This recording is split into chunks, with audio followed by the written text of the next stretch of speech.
જય માતાજી.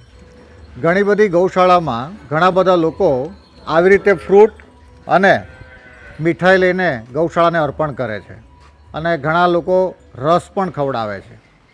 પરંતુ ગાય માટે ઘાસ વધારે અગત્યનું છે, કૂતરા માટે રોટલા વધારે અગત્યના છે, પક્ષીઓ માટે દાણા અગત્યના છે, માછલીઓ માટે લોટ અગત્યનો છે અને મનુષ્ય માટે સમજ અગત્યની છે.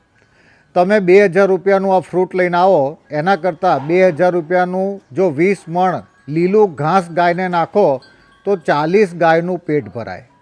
જેમ કે કોઈ વ્યક્તિને કરિયાણાની જરૂર હોય અને આપણે એને 200 કિલો બદામ આપીએ તો એનાથી એનો કોઈ સિદ્ધતા પ્રાપ્ત નહીં થાય. કારણ કે જેને જે જરૂર છે એને તમે અર્પણ કરો. બસ મારું એક નમ્ર નિવેદન છે કે જે લોકોને ગૌ સેવા કરવી છે એ ખરેખર ગોવાળને પૂછે, ગાયોની જોડે જે લોકો રહેતા હોય એને પૂછે કે ગાયને શેની જરૂર છે. ઘણી વખત ગાયને ઘાસ કરતાં દવાની પણ વધારે જરૂર હોય અને એના કરતાં ગાયને તમારી હૂંફની પણ જરૂર હોય. અસ્તુ વંદે ગૌ માતરમ. વિરલ બાપુ. મોજ. અંતિમ નમાશ્રમ.